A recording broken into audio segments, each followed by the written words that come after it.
All right, so for today's explainer, we are tackling one of the most famous, and let's be honest, one of the most misunderstood philosophical texts out there, Aleister Crowley's Duty. It's a really short work, but man, it packs a serious punch. So let's just dive right in and figure out what's really going on here. This is the line, right? The one everyone knows? It's provocative, it's memorable, and on the surface, it sounds like a get-out-of-jail-free card for, well, absolute anarchy. Just do whatever you want, whenever you want. But is that really what it means? And that really tees up the central question we're going to explore. Are we looking at a recipe for hedonism, for total chaos? Or is there something else going on? A much deeper, more disciplined philosophy hiding in plain sight? The text itself argues it's the second one. And to even begin to understand it, we've got to define our terms. Okay, let's get into our first section, the central law. Because before we can understand the duty this text talks about, we first have to wrap our heads around the core principle that everything else is built on. The entire philosophy, literally all of it, hinges on this single concept, true will. And the text is crystal clear that this is not about your whims. It's not about what you feel like doing in the moment, that sudden urge for pizza. No. True will is your unique purpose. It's your essential path through the universe. Think of it more like a verb than a noun. It's a dynamic, ongoing process of discovery, something you do, not just something you have. This quote gives us the perfect metaphor for the whole idea. Just picture it. If every single person is a star, then each of us has our own unique place, our own orbit, our own light to give off. This isn't just some pretty poetry. It's establishing a universe full of sovereign individuals, where each one has a totally distinct purpose, their true will to follow. Okay, so let's move on to our second section and see how this all builds. This philosophy argues that your number one obligation isn't to a god or the government or even society. Nope, it's to yourself. It all has to start with an inward journey. The text lays out a pretty clear path for this, which we can kind of boil down to 4 key steps.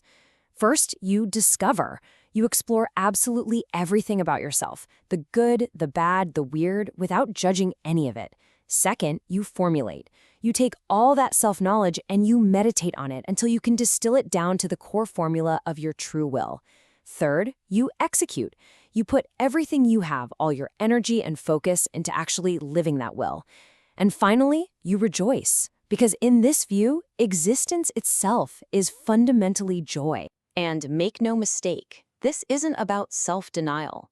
It is the absolute opposite. This quote really drives home how the full expression of your nature, your passions, your senses, your moments of rapture is seen as totally essential to the whole process. These instincts aren't sins you need to crush. They're powerful energies you need to understand and then channel in service of your true will. So here's the million-dollar question, right? If everyone is just laser-focused on their own will, how on earth do you interact with other people?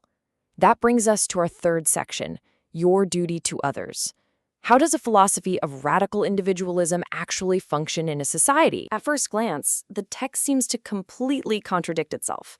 I mean, on one hand, it's telling you to unite passionately with people, to dissolve that feeling of being separate. But then on the other, it encourages conflict.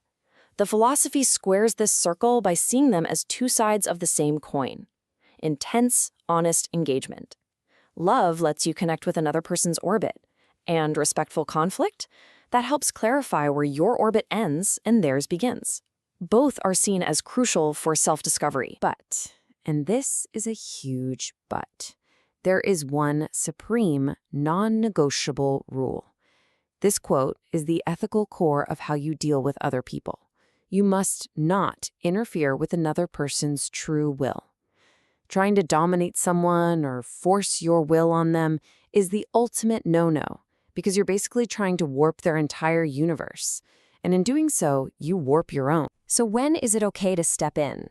Well, the text advises extreme caution. You should only really offer guidance when someone is clearly struggling and they actually ask you for help. And even then, you have to do it with total respect without ever trying to impose your own will.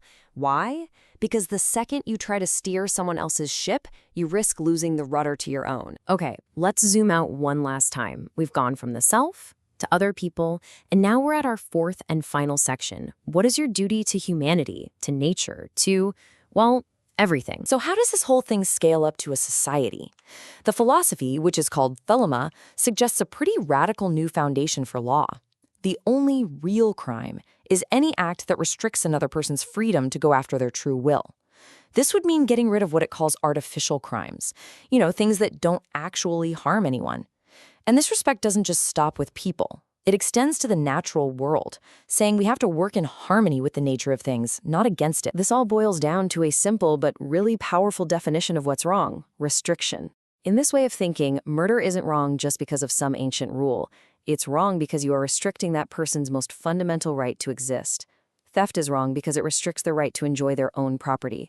The whole idea of justice gets reframed around one single goal: protecting the freedom of every star to move in its own orbit without interference. And here's something you might not expect. This idea goes way beyond just how we treat each other. It argues that abusing an animal, or building something with cheap, shoddy materials, or clear-cutting a forest, those are all violations of the law. Why? Because you're disrespecting the inherent nature, the true will, you could say, of that animal, or that wood, or that ecosystem. You're forcing it away from its proper purpose, and that's what ultimately creates chaos and decay. Which brings us right back to the beginning, but with a whole new perspective. We started with "do what thou wilt," a phrase that sounds like a call to chaos. But as we've seen, the text frames it as a profound, deep responsibility. The responsibility to discover your unique purpose and live it out to the fullest, while fiercely defending the right of every other thing in the universe to do the exact same. So I'll leave you with this. If your only real duty is to your own true will, what does that ultimate responsibility actually look like for you? Thanks for joining us on The Explainer.